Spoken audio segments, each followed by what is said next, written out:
여러분들과 인사하겠습니다. 사랑합니다. 축복합니다. 서로 인사하겠습니다. 사랑합니다. 축복합니다. 우리 인터넷으로 예배드리신 분들도 사랑합니다. 축복합니다. 예. 오늘 말씀이 좀 부담스럽죠? 예, 화 있을진저. 예. 우리가 약이 되는 약은 쓰죠. 쓴 것이 우리에게 약이 됩니다. 우리가 참 부담스럽지만 이것이 정말 우리의 생명을 얻게 하는 약이 되는 말씀이 될 것으로 믿습니다. 자, 요절 말씀 읽고 제가 기도하고 시작하겠습니다. 시작. 화 있을진저 외식하는 서기관들과 바리새인들이여, 너희는 천국문을 사람들 앞에서 닫고 너희도 들어가지 않고 들어가려 하는 자도 들어가지 못하게 하는도다. 고마우신 하나님, 죄로 죽어 영원한 심판에 처할 저희들을 일방적인 은혜로 구원하여 주시고 하나님의 백성들로 살아가게 하신 것을 감사합니다.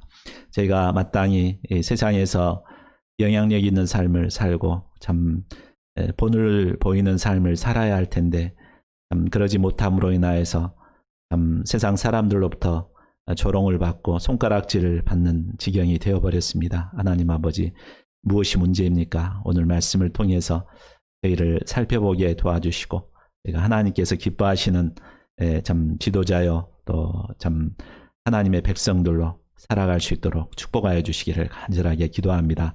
시간 말씀에 풍성한 은혜를 허락하여 주시옵소서. 감사하고 모든 말씀을 주 예수 그리스도의 이름으로 기도하였습니다. 아멘.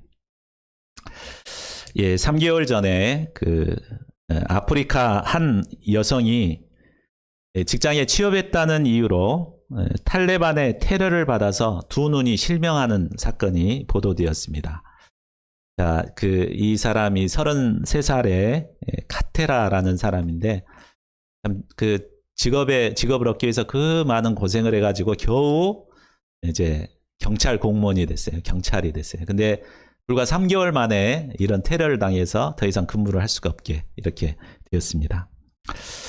그런데 놀라운 것은 테러를 사주했던 사람이 놀랍게도 그 아버지였습니다.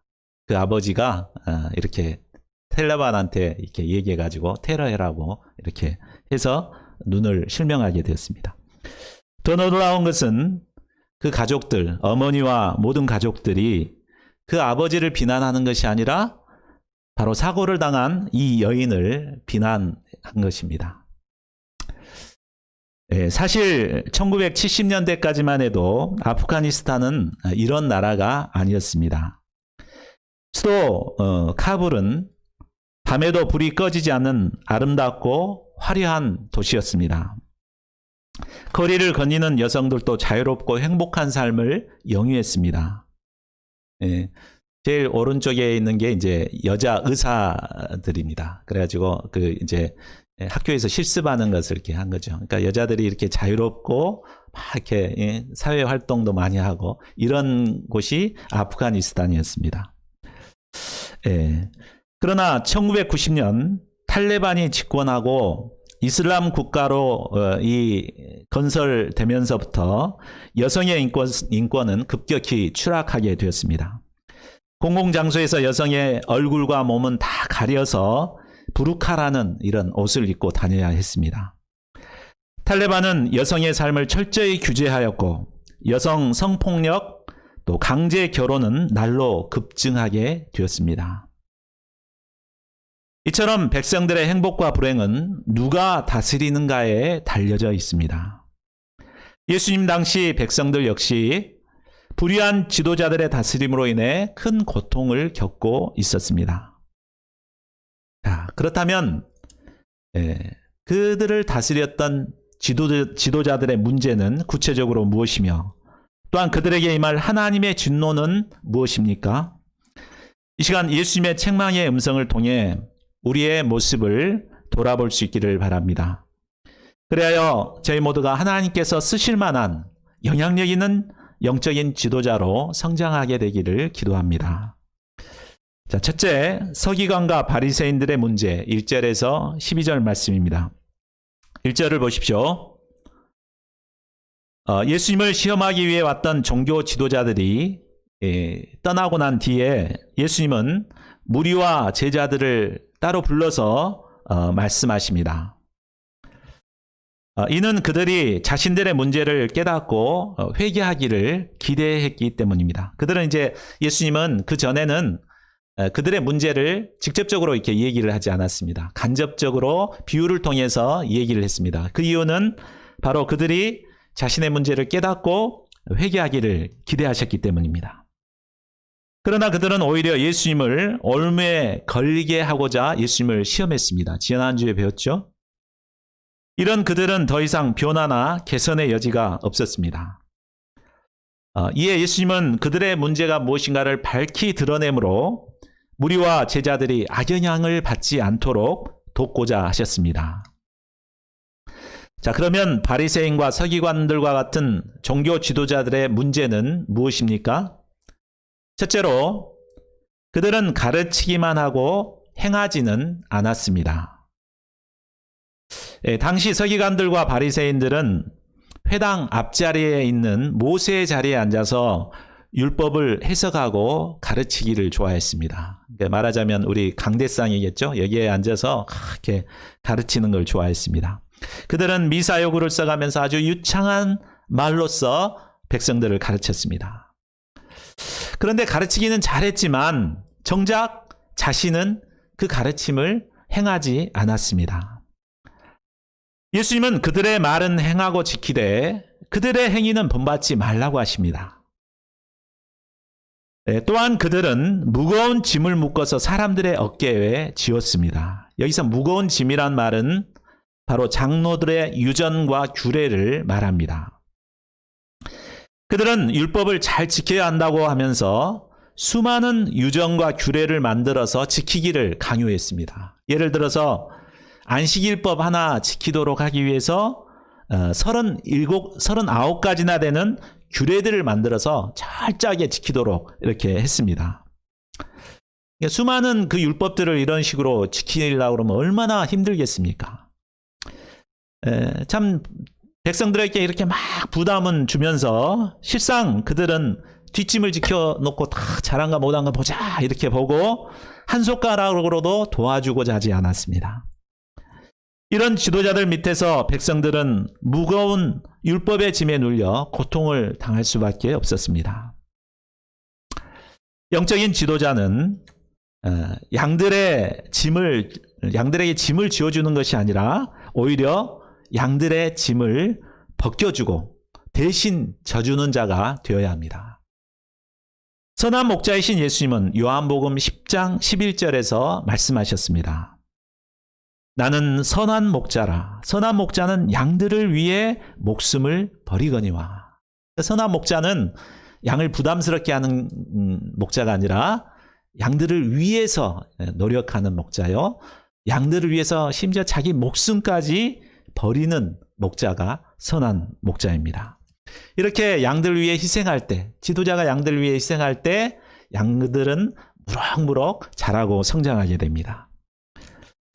자, 둘째로 그들은 사람에게 보이기 위해 신앙생활을 했습니다. 5절을 보십시오. 그들은 모든 행위를 사람에게 보이고자 했습니다. 사람들이 잘 보는 곳에서는 아주 막 거룩한 모습을 하고 열심히 신앙생활 잘하는 척 이렇게 했습니다. 그래서 경문띠를 막 넓게 이렇게 하고 옷수를 길게 했습니다. 여기서 경문이란 바로 보이는 것처럼 이 조그만한 상자에 종이로 하나님의 말씀, 우리가 지난주에 배웠죠.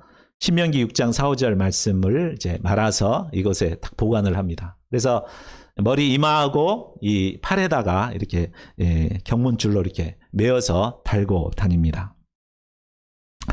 자, 이렇게 하는 것은 늘 하나님의 말씀을 기억하고 살아가도록 하기 위함이었습니다.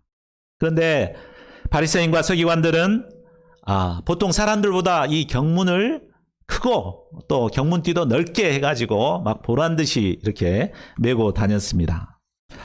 이것을 통해 그들은 자신이 너희들보다 더 경건해, 너희들보다 경건해 나는 이렇게 하면서 드러내기를 좋아했습니다. 또한 그들은 옷수를 길게 하였습니다. 옷수를 다는 것은 유대인들에게 있는 의복의 가장 큰 특징입니다. 이것은 하나님께서 선택한 백성이라는 것을 드러내도록 하기 위함입니다. 그런데 바리새인과 서기관들은 일반인들보다도 더 옷수를 길게 만들었습니다.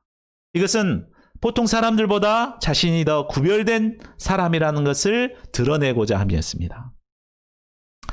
6절을 보십시오. 그들은 잔치의 윗자리와 회당에서 높은 자리에 앉아 있는 것을 좋아했습니다.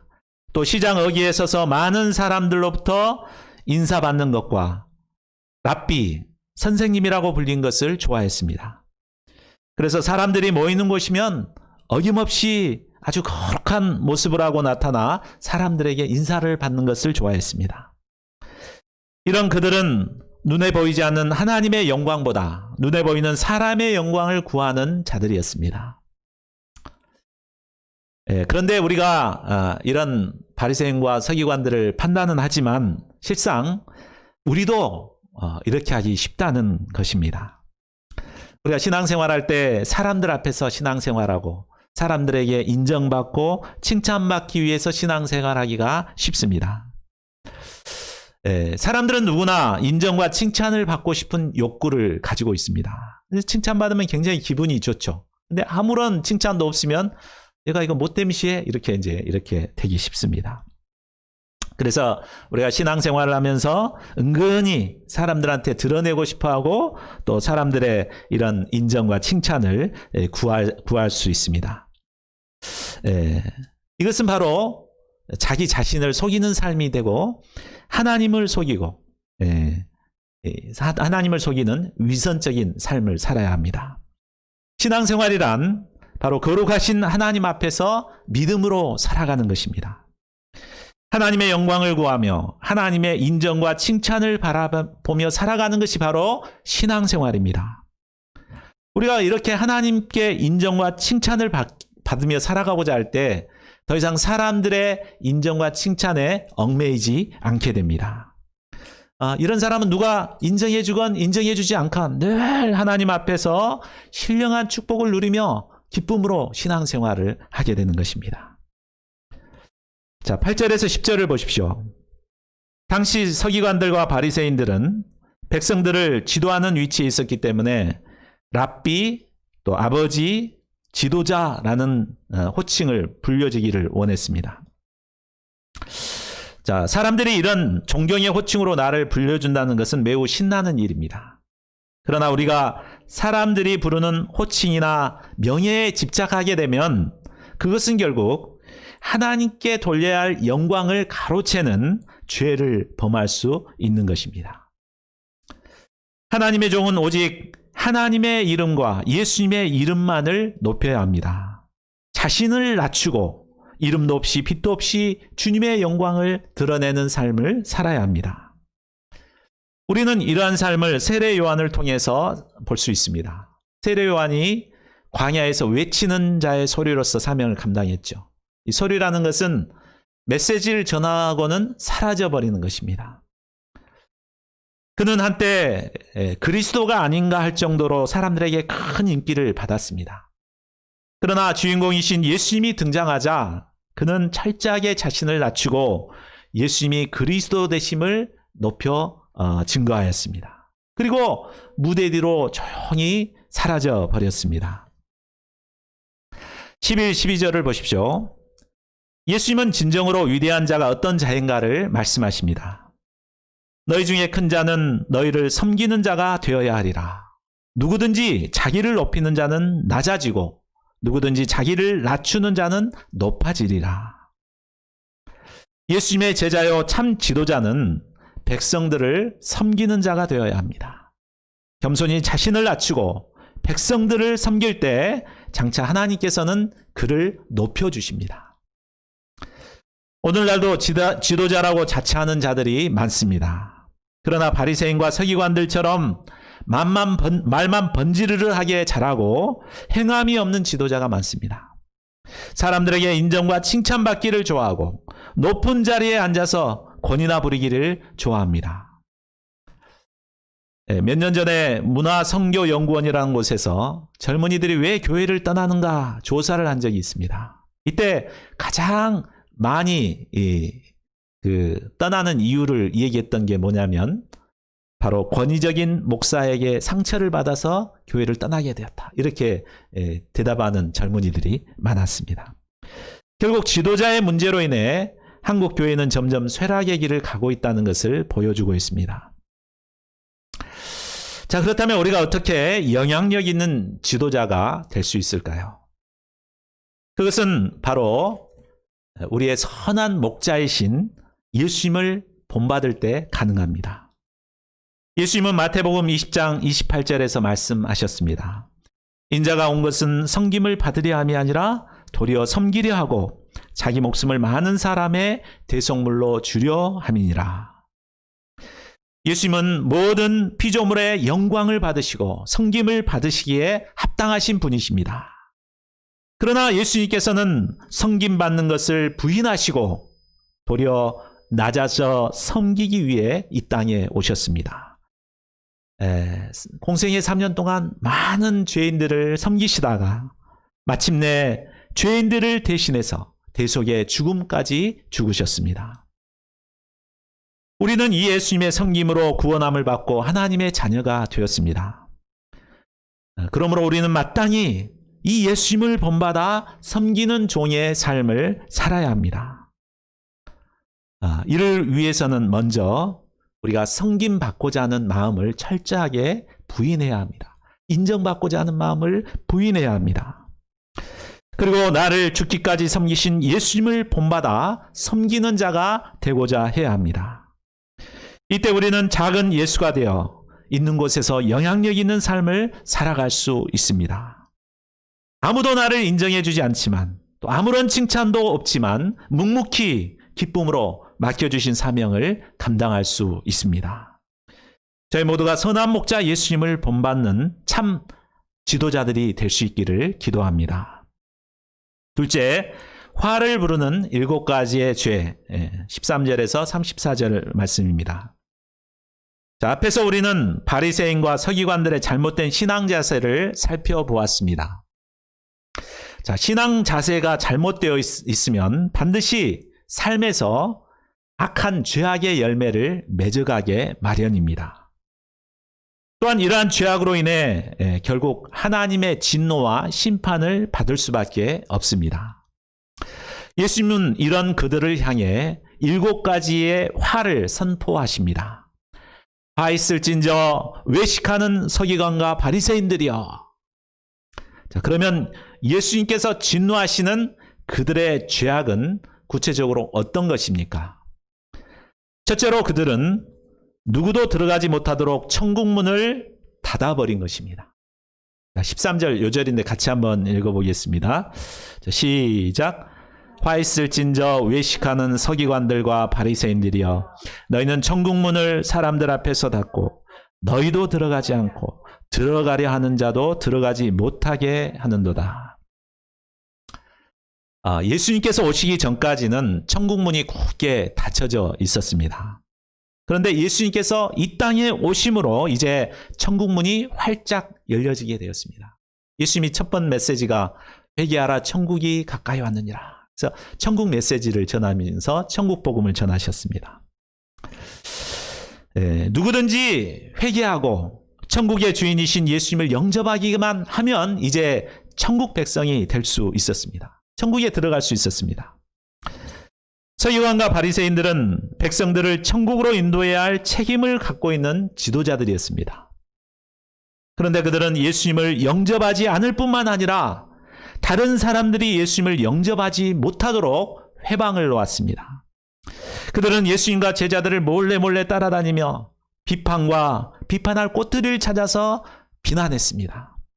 어찌하여 안식일에 하지 못할 일을 하는가? 어찌하여 죄인들과 함께 먹고 마시는가? 어찌하여 하며 자기들도 들어가지 않고 백성들도 못 가도록 막 가로막았습니다. 하나님께서 가장 진노하신 첫 번째 진노는 바로 천국문을 닫고 못 들어가게 하는 것이 진노였습니다. 오늘날은 기독교에 대한 반감이 어느 때보다 큰 때입니다. 많은 사람들은 교회를 비난하며 교회를 나가는 것을 막습니다. 누가 교회 다닌다고 하면 이상한 눈으로 쳐다봅니다. 아니, 이 시대에 교회를 다닌다고? 뭐 이렇게 이상한 사람 보듯이 쳐다봅니다. 이로 인해 자신이 교회에 다닌다는 것을 부담스러워하고 점점 교회에 나오지 않는 사람들이 많아지고 있습니다. 교회에 나오지 않고 말씀을 듣지 않으면 어떻게 구원을 받을 수 있으며 천국에 들어갈 수 있습니까? 그러므로 교회에 나오지 못하게 막는 것은 바로 천국 문을 닫아버리는 아주 무서운 죄악인 것입니다. 반면에 하나님이 가장 기뻐하시는 것은 무엇이겠습니까? 천국 문을 닫아버리는 것이 하나님이 가장 싫어하시는 거라면 하나님께서 가장 기뻐하시는 것은 바로 천국 문을 열어서 많은 사람들을 천국으로 인도하는 삶입니다. 이것을 잘 알았던 바울은 감옥에 갇혀 있는 상황에서도 어찌하든지 천국 문을 열어 사람들을 인도하기 위해서 전도의 문을 열어 그리스도의 비밀을 말하고자 기도하며 중보 기도를 요청했습니다. 오늘날은 코로나로 인해 전도의 문이 꽉 막혀 있는 시대입니다.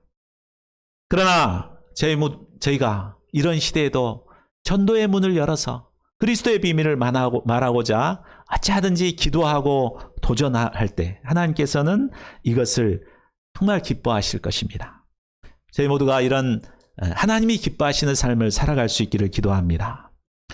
자, 둘째로 그들은 전도한 사람을 배나 더 지옥 자식으로 만들었습니다. 15절을 보십시오. 그들은 이교도들을 유대교로 개종시키기 위해 바다와 육지를 두루 다니며 전도를 열심히 했습니다.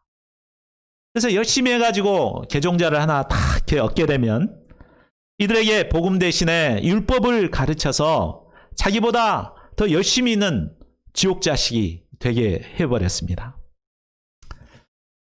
오늘날 이단들은 누구보다 열심히 전도를 합니다. 신천지 이단이 전도하는 것을 보면 첩보 영화를 방불케 합니다. 한 사람을 전도하기 위해 수많은 사람이 팀을 이루고 그 사람에 대한 정보를 수집하고 또 각본을 만들어서 서로 역할극을 나누어서 연습합니다. 아주 자연스럽게 될 때까지 반복해서 연습합니다. 그렇게 해서 접근하면 넘어가지 않을 사람이 없습니다. 그들은 이렇게 열심히 전도한 후에 그들을 배나 더 지옥 자식으로 만들어버립니다. 그래서 부모 말도 안 듣고 누구도 말도 안 듣고 그냥 기독교를 핍박하고 이단의 길을 가고 있습니다. 이런 것은 정말 하나님이 진노를 피할 수 없는 무서운 죄악입니다. 셋째로 그들은 물질에 눈이 먼 인도자들이었습니다. 16, 18절을 보십시오. 서기관과 바리새인들은 성전으로 맹세하면 지키지 않아도 되지만 성전에 금으로 맹세하면 지켜야 한다고 가르칩니다. 또한 성전에 제단으로 맹세하면 지키지 않아도 되지만 제단에 드리는 예물로 맹세하면 지켜야 한다고 가르쳤습니다. 자, 이를 통해 신자들에게 하나님께 금과 예물을 바치는 것이 중요하다고 막 가르쳤습니다. 그냥 빈손으로 하고 해봤자 하나님 그거 기뻐 안 하신다.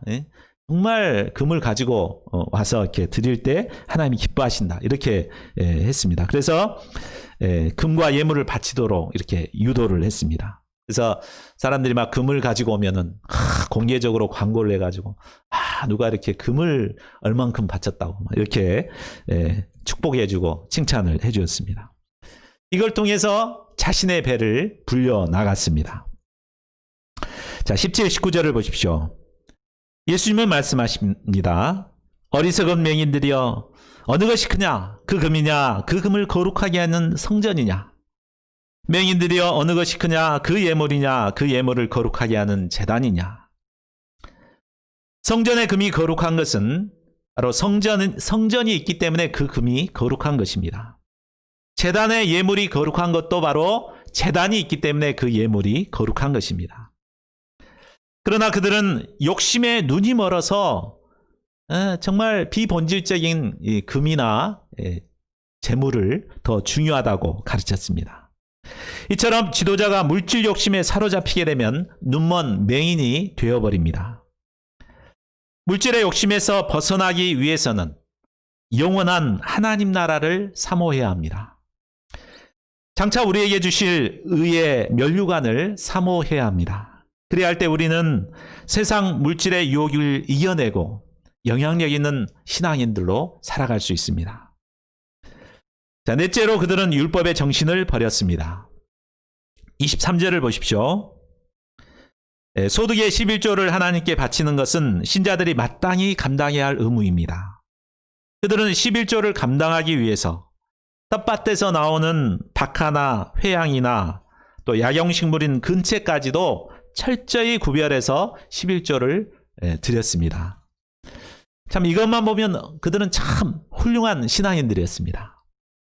그런데 그들은 더 중요한 율법의 정신들, 곧 정의와 긍휼과 믿음은 저버렸습니다.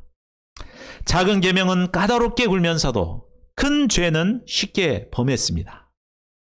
이는 마치 하루살이와 같은 작은 벌레는 걸러내고 낙타와 같은 큰 짐승은 삼키는 것과도 같았습니다.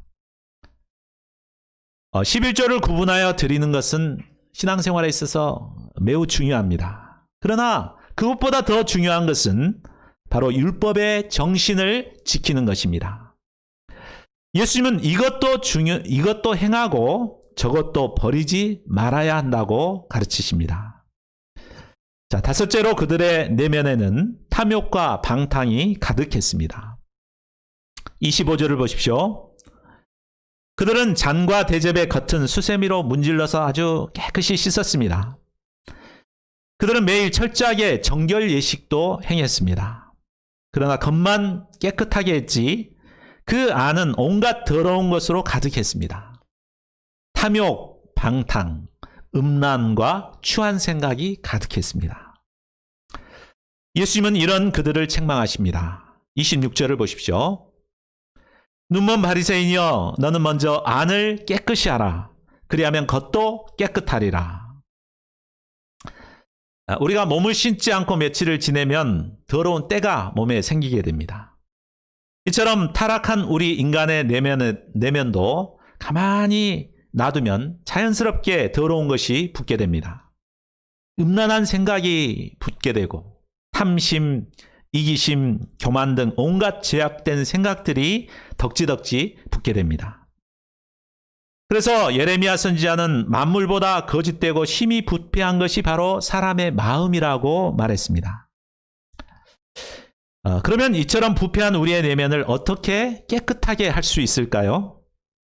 그것은 오직 예수님의 십자가 앞에 나아가서 내 마음에 있는 숨은 더러운 죄를 고백하고 그리스도의 보배 피로 씻음을 받을 때 가능합니다. 우리의 내면에 역사하는 죄는 무서운 힘이 있습니다. 그것은 우리를 사로잡아 버립니다.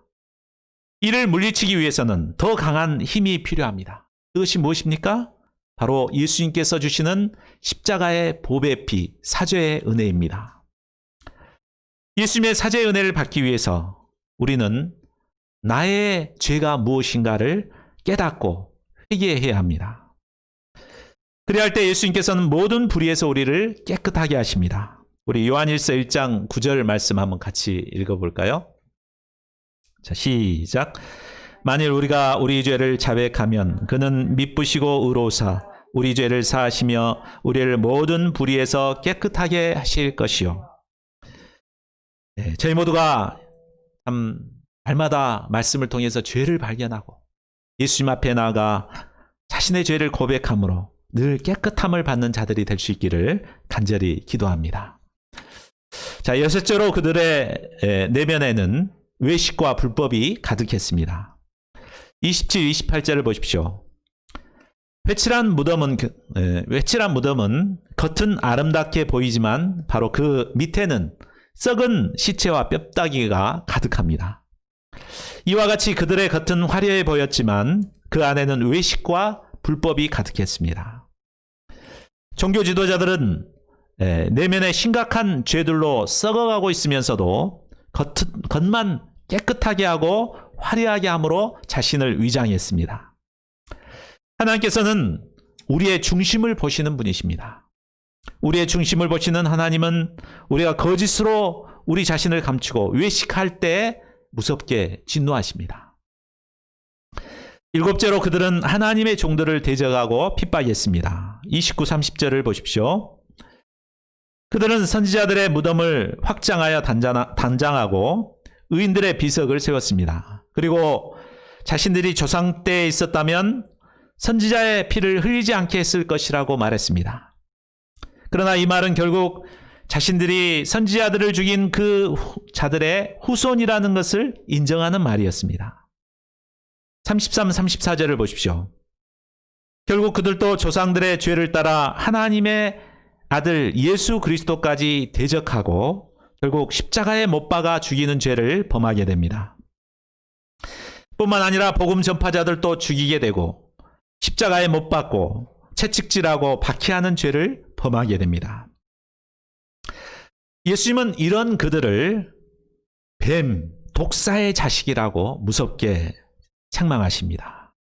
뱀들아, 독사의 새끼들아, 너희가 어떻게 지옥의 판결을 피하겠느냐. 이상을 통해 우리는 예수님께서 진노하시는 7가지의 화를 살펴보았습니다. 7은 유대에서 완전한 숫자입니다.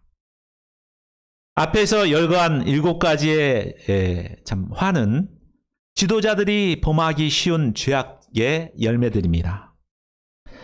우리는 이 7가지의 죄를 늘 점검해 봐야 합니다. 마치 거울 앞에서 우리 자신을 살펴보듯이 우리를 살펴보고 만일 한 가지라도 문제가 발견되면 그 즉시 하나님께 나아가 회개해야 합니다. 그래야 할 때 사랑의 주님은 고귀한 보혈의 피로 우리를 깨끗하게 하시고 우리를 이 시대를 섬길 만한 지도자들로 세워 가실 것입니다. 자, 셋째, 그들에게 임할 하나님의 화, 35절에서 39절 말씀입니다. 자, 그렇다면 죄를 범한 종교 지도자들에게 임할 화는 구체적으로 어떤 화일까요? 35절을 보십시오. 예수님께서는 아벨의 피로부터 성전과 제단 사이에서 조상들을 죽였던 사가랴의 피까지 땅 위에서 흘린 의로운 피가 다 너희에게 돌아가리라고 하셨습니다. 아벨은 창세기에 나온 사람이고 가장 먼저 순교를 당했던 사람이고 또 여기 누구죠? 사가랴는 그 제일 나중에 이렇게 순교를 당한 사람입니다. 구약에 나온 수많은 이렇게 의인들, 순교를 당한 의인들의 핏값을 자신이 받게 된다는 거예요. 한 사람만, 의인 한 사람만 죽여도 그 사람 정말 사형당할 큰 죄인데 수많은 의인들을 죽인 죄가 자신에게 온다고 했을 때 그 화가 얼마나 큰 화가 될 것입니까? 자, 이뿐만이 아닙니다. 그들의 죄로 말미암아 예루살렘 성전까지도 심판을 받게 되었습니다. 37, 38절을 보십시오. 예루살렘아, 예루살렘아, 선지자들을 죽이고 내게 파송된 자들을 돌로 치는 자여, 암탉이 그 새끼를 날개 아래에 모음같이 내가 내 자녀를 모으려 한 일이 몇 번이더냐. 그러나 너희가 원하지 아니하였도다. 보라, 너희 집이 황폐하여 버려진 바 되리라. 당시 예루살렘에 있는 성전은 세계 최고의 건축물이었습니다. 유대인들에게 예루살렘과 성전은 자부심이요 자랑이었습니다. 그러나 지도자들의 죄로 인해 그들이 자랑스럽게 여겼던 예루살렘은 하루아침에 무너지고 황폐하여 버려지게 됩니다. 다시 그곳에서 찬송 소리가 들릴 수 없게 될 것입니다. 이 일은 AD 70년 후에 역사적인 사실로 그대로 이루어졌습니다. 그런데 이런 무서운 심판이 그들에게 갑자기 임하게 된 것은 결코 아닙니다. 예수님은 암탉이 독수리로부터 새끼를 보호하기 위해 날개 아래 모음같이 그 백성들을 사랑의 품 안에 모으려고 수없이 노력했습니다. 기회가 있을 때마다 말씀을 가르치시고 천국 비유를 통해서 그들의 문제를 깨우쳐 주셨습니다. 그러나 회개의 기회가 주어졌음에도 그들은 회개를 원치 않았습니다. 회개의 기회가 주어졌는데 회개하지 않을 때 결국 그들은 이렇게 무서운 그들에게 화가 임하게 될 것입니다. 자, 말씀을 맺겠습니다. 오늘 말씀을 통해 우리는 하나님께서 진노하시는 지도자들의 죄가 무엇인가를 배웠습니다. 그런데 우리는 오늘 말씀을 배우면서 이것은 지도자들에게만 해당되고 나와는 상관이 없는 말씀이라고 생각하기 쉽습니다. 아브라함 목자님이나 해당될 말씀이지 나하고는 상관이 없다 이렇게 생각하기 쉽습니다. 그러나 베드로전서 2장 9절을 보면 신약의 모든 성도들은 바로 택하신 족속이요 왕 같은 제사장들이라고 말씀하고 있습니다. 그러니까 이 말은 모든 신약의 성도들에게 주시는 말씀이라고, 경고의 말씀이라고 할 수 있습니다. 신약의 성도들은 지도자들입니다. 내가 함부로 어떻게 사냐에 따라서 하나님의 영광이 드러나기도 하고 하나님의 영광이 가려질 수도 있습니다. 오늘날 한 사람의 성도가 잘못함으로 인해서 교회 전체가 얼마나 비난을 받게 됩니까? 그러니까 이 말씀이 바로 나에게 주신 말씀이라고 겸손히 영접할 수 있기를 기도합니다. 그래야 저희 모두가 주님께서 쓰실 만한 귀한 영적인 지도자들로 성장해 나갈 수 있기를 간절히 기도합니다. 요절 말씀 읽고 우리 함께 기도하겠습니다. 시작. 화 있을진저 외식하는 서기관들과 바리새인들이여, 너희는 천국문을 사람들 앞에서 닫고 너희도 들어가지 않고 들어가려 하는 자도 들어가지 못하게 하는도다.